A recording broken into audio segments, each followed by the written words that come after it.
Selamat siang.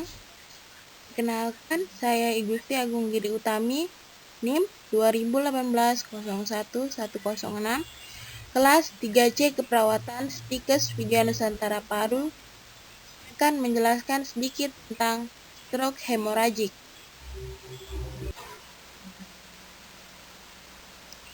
Konsep medis. Definisi stroke. Stroke adalah kehilangan fungsi otak yang diakibatkan oleh terhentinya suplai darah ke bagian otak. Stroke adalah penyakit pada otak berupa gangguan fungsi syaraf lokal dan atau global. Munculnya mendadak, progresif, dan cepat. Sedangkan menurut WHO adalah manifestasi klinis dari gangguan fungsi cerebral, baik vokal maupun seluruh yang berlangsung dengan cepat, berlangsung lebih dari 24 jam atau berakhir dengan maut tanpa ditemukan penyebab selain daripada vaskuler.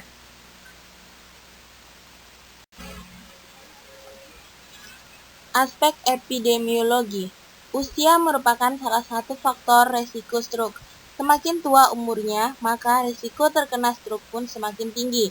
Penelitian WHO menunjukkan bahwa insiden stroke bervariasi antara 48 sampai 240 per 10.000 per tahun pada populasi usia 45 sampai 54 tahun. Stroke dapat menyerang terutama pada mereka yang mengkonsumsi makanan berlemak. Lifestyle atau gaya hidup selalu dikaitkan dengan berbagai penyakit yang menyerang usia produktif. Generasi muda sering menerapkan pola makan yang tidak sehat dengan seringnya mengonsumsi makanan siap saji yang serat dengan lemak dan kolesterol, tapi rendah serat. Etiologi. Penyebab perdarahan otak yang paling lazim terjadi. A.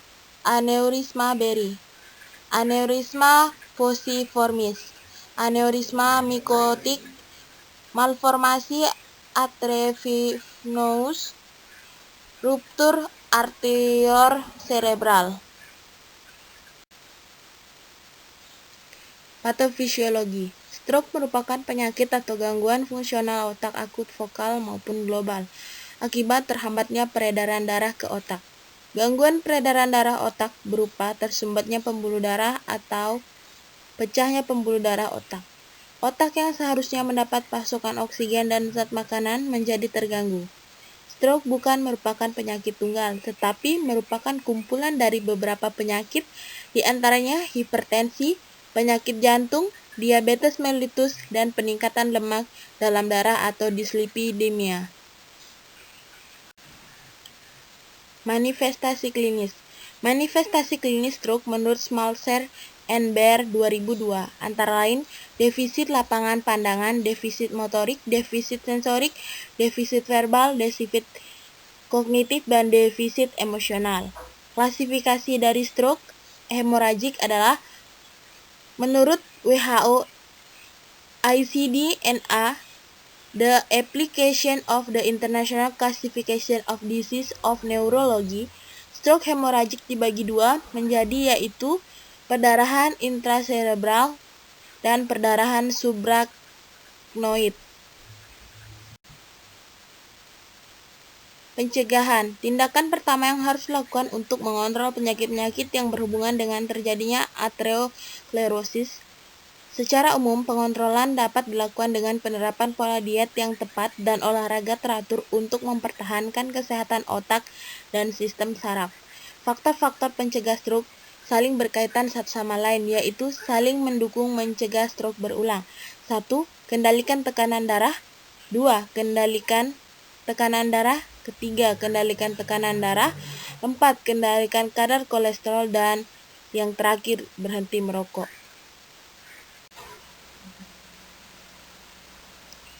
Konsep medis. Definisi stroke. Stroke adalah kehilangan fungsi otak yang diakibatkan oleh terhentinya suplai darah ke bagian otak. Stroke adalah penyakit pada otak berupa gangguan fungsi syaraf lokal dan atau global.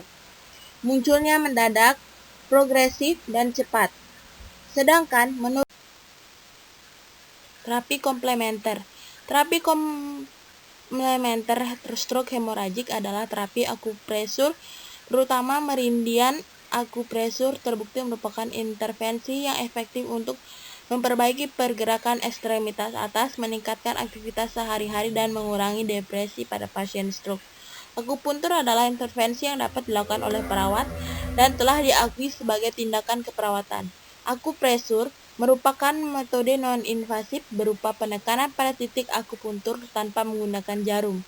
Biasanya hanya menggunakan jari atau benda tertentu yang dapat memberikan efek penekanan sehingga lebih bisa diterima dan ditoleransi oleh pasien dibandingkan akupuntur yang menggunakan jarum. Pencegahan primer, sekunder, dan tersier. Pencegahan primer merupakan upaya yang dilakukan untuk mengurangi faktor risiko yang sudah ada dalam individu tetapi belum menderita stroke. Terdapat dua pendekatan utama untuk mencegah stroke, yaitu strategi kesehatan masyarakat dan populasi dan strategi risiko tinggi. Yang kedua, pencegahan sekunder merupakan upaya tingkat 2 yang dilakukan setelah seseorang individu mengalami stroke. Bentuk upaya yang dilakukan dalam mencegah sekunder adalah diagnosa dini dan memperbaiki kondisi penderita stroke agar tidak memburuk melalui pengobatan yang tepat. Yang ketiga, pencegahan tersier meliputi program rehabilitasi penderita stroke yang diberikan setelah mengalami stroke. Lanjutan dari pencegahan tersier yaitu 1. Melakukan fisioterapi, 2. Terapi okupasional, 3. Neuropsikologi, yang keempat kerja sosial. Pengobatan. Penata laksanaan untuk stroke hemoragik antara lain 1. Menurunkan kerusakan iskemik cerebral, 2. Mengendalikan hipertensi dan menurunkan TIK, 3. Pengobatan, 4. Penata laksanaan pembedahan. Proses keperawatan stroke hemoragik. Yang pertama, pengkajian.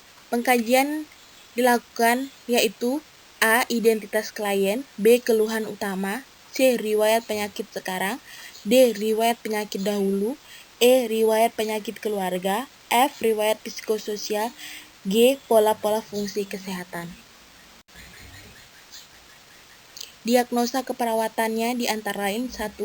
Gangguan perfusi jaringan otak yang berhubungan dengan peredaran intracerebral, 2. Gangguan mobilitas fisik berhubungan dengan hemiparesi atau hemiplagia, 3. Risiko gangguan nutrisi kurang dari kebutuhan tubuh berhubungan dengan kelemahan otot mengunyah dan menelan, 4. Risiko gangguan integritas kulit yang berhubungan dengan tirah baring lama, 5. Risiko bersihan jalan nafas tidak efektif berhubungan dengan menurunnya refleks batuk dan menelan. Intervensi dan rasional. Intervensi diagnosa pertama. Yang pertama, observasi dan catat tanda-tanda vital dan kelainan tekanan intrakranial tiap 2 jam. Berikan posisi kepala lebih tinggi 15-30 dengan letak jantung, beri bantal tipis. 3. Anjurkan pada klien untuk bed rest total dan anjurkan klien untuk menghindari batuk dan mengejan berlebih. 4. Kolaborasi dengan tim dokter dalam pemberian obat neuroprotektor. Rasionalnya, 1. Mengetahui setiap perubahan yang terjadi pada klien secara dini untuk menetapkan tindakan yang tepat. Kedua, mengurangi tekanan arteri dengan meningkatkan dramige vena dan memperbaiki sirkulasi cerebral. 3. Bentuk dan mengejan dan meningkatkan tekanan intrakranial dan potensi terjadinya perdarahan tulang. Memperbaiki sel yang masih variabel. Untuk intervensi selanjutnya bisa dibaca oleh masing-masing individu.